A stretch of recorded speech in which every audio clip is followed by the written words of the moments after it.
Assalamualaikum warahmatullahi wabarakatuh. Perkenalkan kami dari kelompok 1 pada mata kuliah Sistem Pengendalian Manajemen A1.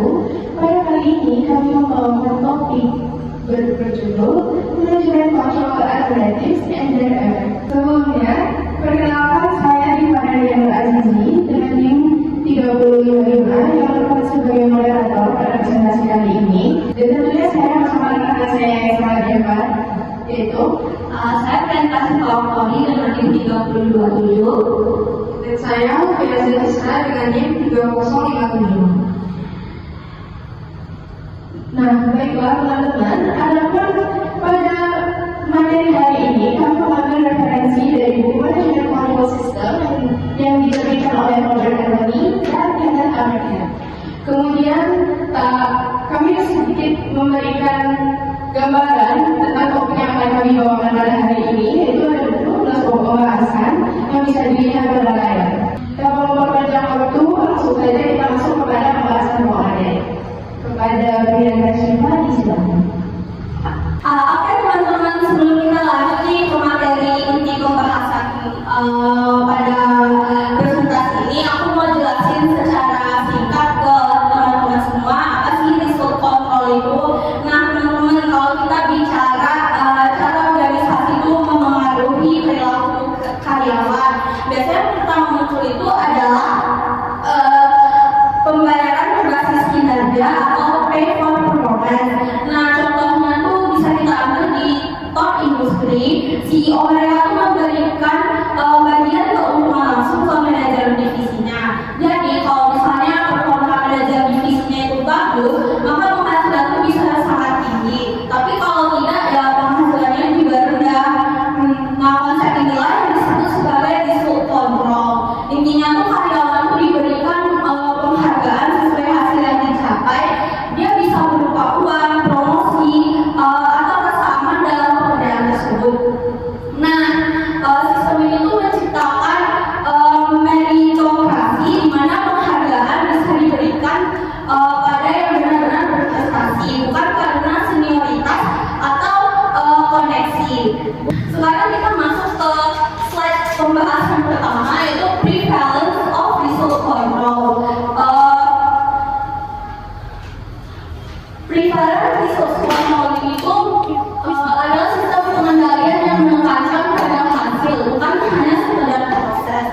Result control ini juga populer sejak tahun 1990-an seiring dengan tren employee empowerment, dan sistem ini tuh sangat cocok bagi profesional dan manajer yang punya wewenang dalam mengambil keputusan. Result control juga erat kaitannya dengan desentralisasi, di mana unit-unit organisasi diberi tanggung jawab penuh, tetapi pencapaiannya itu tetap dikendalikan lewat ukuran kinerja. Nah, kalau kita tarik nih ke kehidupan kuliah, itu mirip sama dengan penilaian IPK.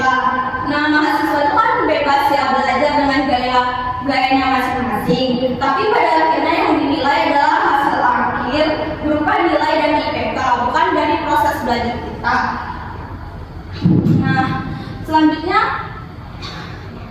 kita langsung masuk saja ke pembahasan kedua, yaitu result control and the control problem. Tadi sudah kita lihat bagaimana result control itu banyak dipakai di organisasi. Nah, kenapa sistem ini tuh efektif? Ya karena dia tuh bersifat preventif dan mampu mengatasi berbagai masalah pengendalian. Nah, pertama kalau ada kurangnya arahan, hasil yang jelas akan jadi panduan yang harus dicapai. Lalu yang kedua ada masalah motivasi, di mana karyawan itu bisa terdorong karena reward selaras dengan hasil. Ketiga ada keterbatasan individu, di mana menarik karyawan terbaik sekaligus mendorong mereka untuk mengembangkan talentanya. Selain itu, ukuran hasil juga berfungsi sebagai feedback atau kontrol sinergetik, di mana manajer itu bisa menilai apakah strategi itu berhasil, apakah unit itu sudah perform, dan intervensi itu hanya dilakukan kalau hasil tidak sesuai target. Kalau kita kaitkan lagi nih dengan kehidupan kita di dunia perkuliahan. Misalnya kita kan dapat nilai ujian.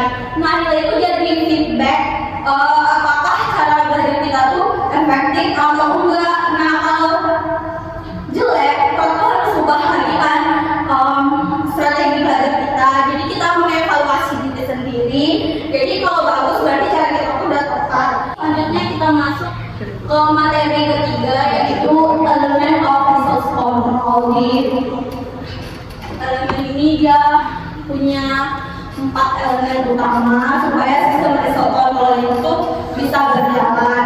Nah, elemen yang perlu diperhatikan itu yang pertama ada definisi dari dimensi hasil. Definisi dimensi hasil itu harus sesuai tujuan organisasinya. Jika salah itu bisa menyesatkan perilaku karyawannya. Lalu yang kedua ada pengukuran kinerja. Itu bisa berupa finansial seperti laba, EPS atau ROA, atau yang non finansialnya itu kepuasan pelanggan, efisiensi, dan juga kualitas. Nah, biasanya pada level atas itu fokus pada finansial, level bawah lebih ke operasional, dan level menengah itu jadi penghubung keduanya. Lalu yang ketiga ada penetapan target, di mana kita tuh membuat arah lebih jelas dibanding instruksi samar, serta menjadi tolak ukur untuk pencapaian. Dan yang terakhir yaitu penghargaan atau reward. Nah, bentuknya itu bisa finansial berupa bonus, saham, ataupun kenaikan gaji, maupun dari yang non finansialnya juga misalnya promosi, otonomi, ataupun pengakuan. Nah, reward ini itu yang memotivasi baik secara ekstrinsik maupun intrinsik. Mission determining the effectiveness of resource control. Pada pembahasan yang ini, agar resource control itu bisa berjalan efektif, ada juga 3 syarat atau kondisi utama yang harus kita penuhi. Yang pertama, hasil yang diinginkan itu harus jelas. Kalau tujuan besar harus diberikan jadi target yang spesifik. Nah, contohnya itu dari manajer pembelian harus menyeimbangkan kualitas, biaya, dan jadwalnya. Lalu yang kedua ada controllability principle, di mana karyawan itu hanya bertanggung jawab atas hal yang dapat mereka kendalikan. Nah, jika faktor eksternal itu dominan, hasilnya lagi mencerminkan kualitas tindakan. Dan yang ketiga ada pengukuran yang efektif, mana ukuran hasil itu harus presisi, objektif, dan tepat waktu dan mudah dipahami. Nah, mungkin kita bisa ambil juga contoh di kehidupan kuliah kita lagi nih, seperti kalau dari hasil yang jelas itu kita ambil dari rubrik tugas yang dijelaskan oleh dosen di awal perkuliahan. Lalu pada controllability principle itu juga nilai kelompok kan, kita kan ada tugas kelompok. Nah, nilai kelompok itu kan kadang dianggap tidak adil gitu kan, karena kalau ada anggota yang pasif, kenapa mahasiswa yang aktif itu merasa tidak bisa mengendalikan kinerja utamanya. Lalu contoh yang terakhir itu bisa kita ambil dari pengukuran efektif, yang mana nilai yang keluar cepat bikin kita bisa segera evaluasi diri sendiri. Tapi kadang ada juga tugas yang lebih detail, tapi nilainya kurang. Nah, disitulah trade off itu terjadi. Nah, jadi teman-teman, desain ini sistemnya tuh harus hati-hati supaya adil dan benar-benar mendukung tujuan yang diinginkan. Mungkin sekian dari saya. Materi selanjutnya akan dibahas oleh rekan saya. Kepada Pia, disilahkan. Terima kasih Aca atas penjelasannya mengenai masuk bab tadi. Selanjutnya saya akan menjelaskan mengenai action control. Nah, action control ini adalah mekanisme pengendalian yang berfokus pada tindakan yang dilakukan oleh karyawan, bukan hanya hasil akhir. Jadi action control ini lebih menekankan pada proses daripada hasil akhir. Berbeda dengan result control yang sudah dijelaskan sama Aca tadi, kalau result control itu ditekankan pada seakhirnya. Nah, tujuan action control ini untuk memastikan bahwa karyawan melakukan tindakan yang benar dan menghindari tindakan yang keliru dalam proses kerja. Nah, bentuk action control ini ada 4. Yang pertama ada behavioral constraints, yaitu maksudnya membatasi perilaku karyawan dengan cara tertentu. Contohnya itu seperti aturan perusahaan, terus ada kode etik, terus pembagian tugas gitu. Misalnya itu seperti di perusahaan ada orang yang mengelola keuangan, tapi ada juga yang mengelola administrasi gitu. Nah, terus ada pre-action reviews, yaitu proses peninjauan dan persetujuan atas rencana atau keputusan sebelum tindakan dilakukan. Nah, contohnya itu seperti persetujuan anggaran, evaluasi proposal investasi, dan review pengeluaran. Kalau di kehidupan sehari-hari kita itu misalnya kita mau mengajukan pembelian barang untuk keperluan kantor kita. Nah, itu kita buat dulu proposalnya yang berisi list barang yang mau dibeli sama harganya gitu. Baru nanti setelah disetujui oleh atasan, baru kita boleh membeli barang tersebut. Nah, yang ketiga ada action accountability, yaitu karyawan diminta mempertanggungjawabkan tindakan mereka dengan standar perilaku yang jelas. Nah, gimana organisasi ini memastikan karyawan itu bertanggung jawab adalah dengan memberikan reward atau punishment berdasarkan kepatuhan karyawan terhadap prosedur organisasi. Nah, selanjutnya ada redundansi, yaitu melibatkan lebih dari satu orang pada suatu aktivitas kritis untuk mengurangi risiko kesalahan atau kecurangan. Misalnya pada perusahaan itu orang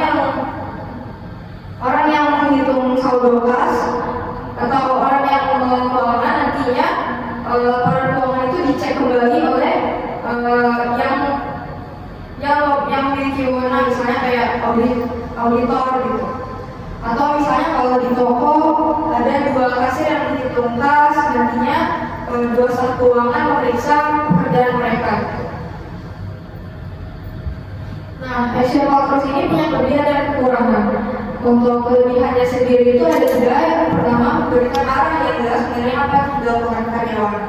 Nah, karyawan ini harus tahu apa yang harus dilakukan supaya dia nggak menyimpang dari tujuan organisasi gitu. Terus mengurangi risiko perilaku menyimpang karena tindakan dikontrol sejak awal. Karena action control ini menekankan pada proses, seperti yang sudah saya jelaskan tadi. Terus efektif untuk aktivitas yang sifatnya rutin dan prosedural. Contohnya itu seperti kalau di kampus gitu ya, misalnya teman-teman mau mencapai nilai A atau nilai sempurna. Nah, maka teman-teman itu harus mengontrol diri teman-teman untuk belajar, misalnya menetapkan minimal 2 jam belajar per hari supaya bisa mencapai tujuan teman-teman tersebut. Nah, untuk keterbatasan action control ini, yaitu yang pertama, tidak selalu sesuai untuk pekerjaan yang membutuhkan fleksibilitas dan kreativitas. Karena orang yang kerjanya fleksibel dan harus punya kreativitas itu pasti harus ada perubahan-perubahan yang nanti berpengaruh ke pekerjaan mereka gitu. Terus bisa menciptakan birokrasi berlebihan jika terlalu banyak aturan dan prosedur. Dan yang terakhir, membutuhkan biaya tambahan untuk supervisi, review, dan penerapan prosedur. Nah, selanjutnya yaitu action control and lead control problems. Nah, action control ini punya 3 masalah utama. Yang pertama, lack of direction. Contohnya seperti karyawan yang maksudnya adalah karyawan yang tidak mengetahui apa yang harusnya dilakukan.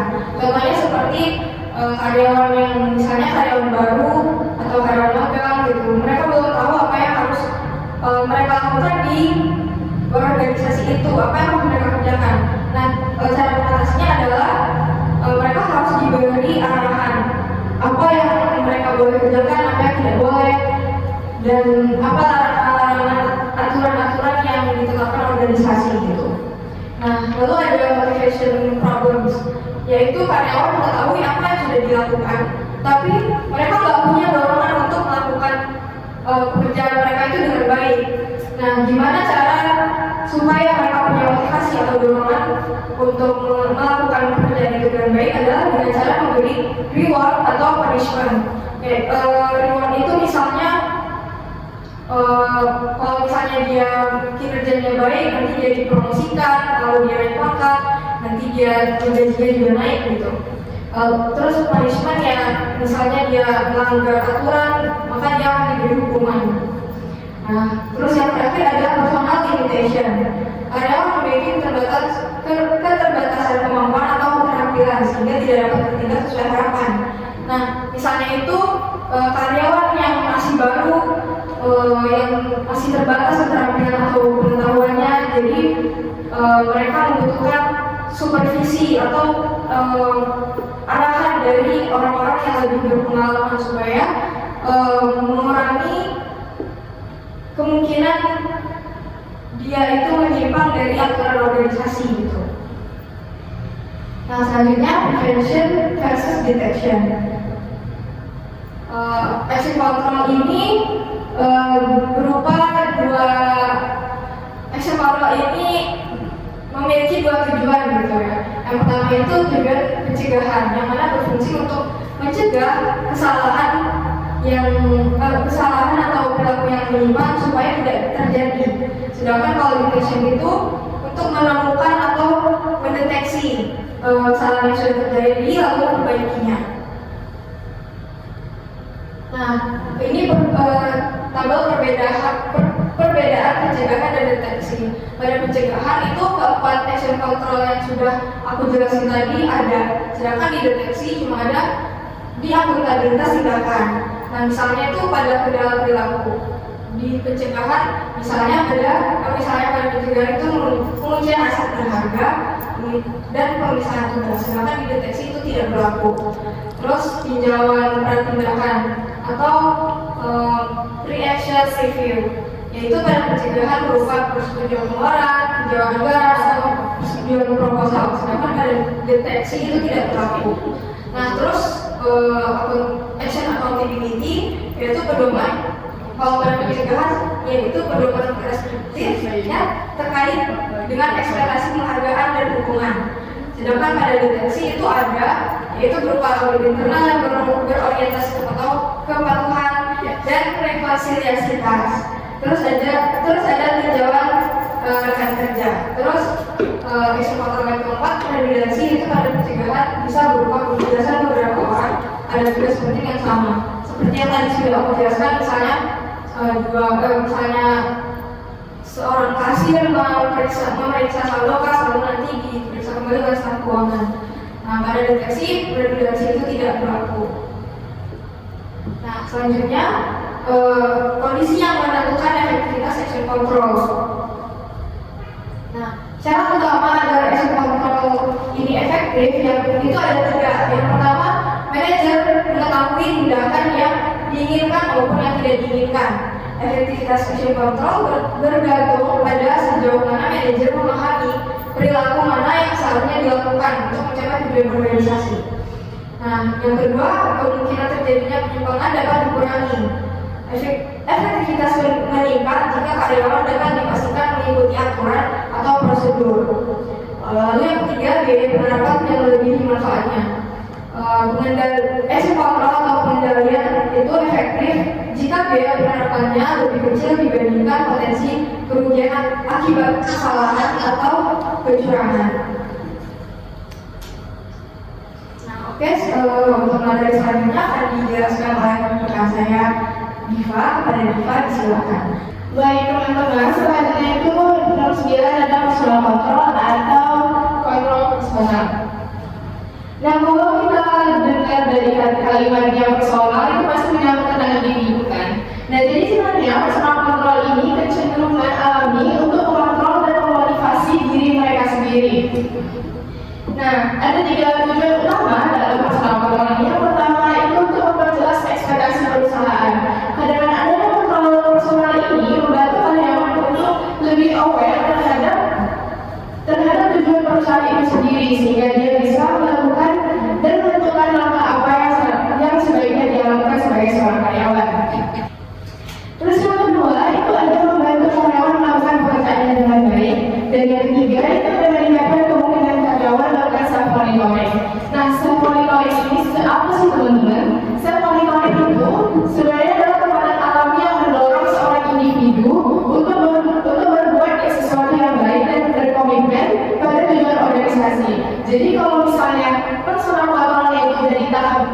dan tahap tinggi, itu tuh bisa memunculkan self monitoring. Jadi sebenarnya kalau karyawannya itu udah mencapai di titik self monitoring, si CEO atau si manajer ini bisa santai karena dia sudah percaya kepada karyawannya. Yang selanjutnya itu ada metode penerapan kontrol personal. Yang pertama, kita mulai dari seleksi dan penempatan karyawan. Put the right man in the right place. Berarti teman-teman udah gak asing lagi sama istilah tersebut. Kenapa sih istilah ini digaung-gaungkan terus? Karena seseorang itu pasti akan bekerja lebih optimal pada bidang yang benar-benar cocok sesuai dengan potensi dirinya. Nah, kalau misalnya seseorang ini ditempatkan pada posisi yang cocok pada dia pasti akan bisa lebih berkembang, mengembangkan potensinya secara lebih maksimal. Contohnya itu kayak misalnya gini berlomba-lomba gitu ya. Pasti teman-teman pernah kan mau daftar kepanitiaan atau organisasi. Pasti teman-teman memilih untuk masuki divisi yang sekiranya teman-teman itu benar-benar minat, dan kalaupun diberi tanggung jawab, teman-teman bisa mengemban tanggung jawab tersebut. Namun pada kenyataannya, kadang dari pihak organisasi atau pihak dari perusahaan itu pasti nanya, kalau misalnya kamu ditempatkan di divisi yang gak kamu inginkan, kamu bersedia? Nah, kembali lagi teman-teman, seharusnya kita menerapkan put the right man in the right place. Harus menerapkan put the right man in the right place itu. Kenapa? Karena itu berhubungan dengan faktor-faktor yang perlu diperhatikan pada diri seseorang, yaitu yang pertama, faktor kependidikannya, pengalamannya, keberhasilannya di masa lalu, hingga keterampilan sosialnya. Tentunya itu pasti sangat mempengaruhi bagaimana pencocokan antara persyaratan pekerjaan dengan kemampuan dari si pelamar tersebut. Yang kedua itu ada pelatihan. Ya, tentunya untuk meningkatkan personal control ini kita melakukan pelatihan. Pelatihan ini dapat memberikan informasi yang berguna bagi para karyawan mengenai tindakan atau hasil apa yang seharusnya diharapkan oleh organisasi. Nah, efek dari pelatihan ini banyak banget teman-teman. Selain untuk menambah kemampuan dari karyawan, tentunya karyawan akan merasa lebih dihargai. Kenapa? Ada nih beberapa karyawan yang dia tuh kayak lebih pede gitu kerjain job desk yang sesuai dengan potensinya. Jadi kalau misalnya ada pelatihan ini tentunya akan mengembangkan potensi lebih lanjut. Yang ketiga itu ada disiplin pekerjaan dan penyediaan sumber daya yang diperlukan. Ya, ini seharusnya perusahaan dalam visi harusnya menyediakan sumber daya yang mampu dan peralatan yang sekiranya menunjang pekerjaan dari karyawannya. Selanjutnya itu ada cultural atau pengendalian budaya. Nah, pengendalian budaya ini apa sih? Budaya, mungkin yang kita maksud budaya di sini itu ialah budaya yang berkembang di sekitar lingkungan organisasi kita atau di sekitar lingkungan kantor. Nah, budaya ini tuh dibangun atas dasar tradisi, norma, keyakinan, nilai ataupun ideologi dan cara berperilaku yang sama di antara orang-orang yang berada di dalam suatu organisasi. Pengendalian budaya ini paling efektif jika seseorang yang berada di dalam organisasi tersebut itu memiliki ikatan emosional. Karena apa? Kalau misalnya seseorang di sama organisasi itu memiliki ikatan emosional, tentunya mereka itu lebih fleksibel gitu. Kalau misalnya ada sesuatu yang menyimpang, ada sesuatu yang salah, itu kita bisa dengan santai gitu, kamu salah loh, kayak kita nggak segan-segan gitu. Jadi kayak tujuan organisasi tercapai dan pekerjaan itu jadi lebih cepat selesai gitu. Nah, adalah beberapa metode untuk membentuk budaya organisasi. Yang pertama itu ada kode etik. Kode etik sendiri teman-teman yang ditulis dalam sebuah kertas gitu, peraturan tertulis di dalam suatu organisasi atau suatu perusahaan. Yang kedua itu ada group rewards. Nah, group reward sendiri ini tuh kayak perusahaan atau organisasi memberikan imbalan gitu kepada atas pencapaian dari suatu kelompok. Misalnya kayak profit sharing, bonus, atau gain sharing. Nah, ini dilakukan agar karyawan itu merasa dia itu bagian dari tim, bukan dari sebuah individu. Selanjutnya itu ada pendekatan lainnya seperti transfer intra organisasi. Itu merupakan rotasi karyawan. Jadi mungkin bisa saja perusahaan ini melakukan strategi untuk change departemen gitu, misalnya antara departemen A dan departemen B, tapi dalam ruang lingkup yang sama mungkin untuk itu kan, supaya terjalin bonding atau ikatan antara satu sama lain. Nah selanjutnya ada pengaturan fisik. Nah ini kalau pengaturan fisik ini kayak tata ruang kantor, balik berpakaian, ataupun bisa kayak kosan khusus gitu teman-teman yang kita pakai di dalam organisasi. Nah saya memberikan contoh yaitu Google. Teman-teman tahu gak sih karyawan dari perusahaan Google itu disebut Googlers. Nah sedangkan karyawan baru yang ada di perusahaan Google tersebut disebut Nooglers, yaitu no Googlers. Nah Googlers ini dia memiliki ciri khasnya sendiri kalau dalam kantor. Jadi dia bisa dibedakan gitu kan. Nah ciri khas dari Googlers ini dia sering pakai itu, pakai kayak bendy gitu kalau dia di kantor. Jadi orang-orang yang di dalam kantor Google itu pasti mengenali, oh ini bendy orang ini pasti ini Googlers gitu. Jadi itu jadi salah satu budaya organisasi juga kalau di Google. Nah selanjutnya itu ada tone at the top. Nah ini nih, tone at the top ini pemimpin itu harus jadi teladan utama. Kalau misalnya pemimpinnya jelek, ya jelek dong ke bawahnya.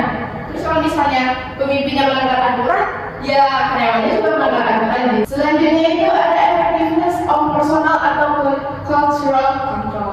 Jadi kita menilai sejauh mana efektivitas dari personal ataupun budaya kontrol ini.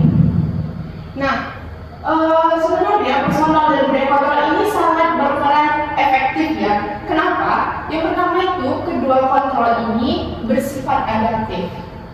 Adaptif itu apa? Adaptif itu kayak mampu dia menyesuaikan diri dengan berbagai kondisi organisasi. Jadi dia nggak monoton, nggak harus plek itu aja kaku. Jadi dia berkembang terus.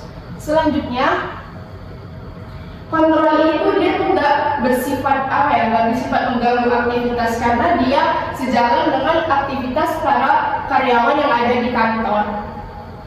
Selanjutnya kontrol ini tuh justru memberikan manfaat kekuatan di dalam diri karyawan masing-masing seperti personal tadi dan budaya tadi, sehingga suatu karyawan itu kadang dapat merasa termotivasi gitu, ada merasa aku bangga kerja di sini karena kayak di sini seru, terus di sini tuh unik, aku belum pernah nemuin kayak gini di tempat yang lain gitu. Jadi ada suatu kepuasan sendiri terhadap karyawan yang berada di organisasi tersebut atau di perusahaan tersebut. Nah, seperti yang diamati oleh Peters dan Waterman, semakin kuat budaya, semakin sedikit kebutuhan akan manual kebijakan badan organisasi atau prosedur dan aturan yang terperinci. Selain adaptif, terus personal dan cultural control ini dia tuh sangat bersifat fleksibel. Kendali ini tuh dapat digunakan di hampir setiap lingkungan karena dia tuh mungkin bisa dibilang sedikit efek samping yang merugikan itu kan.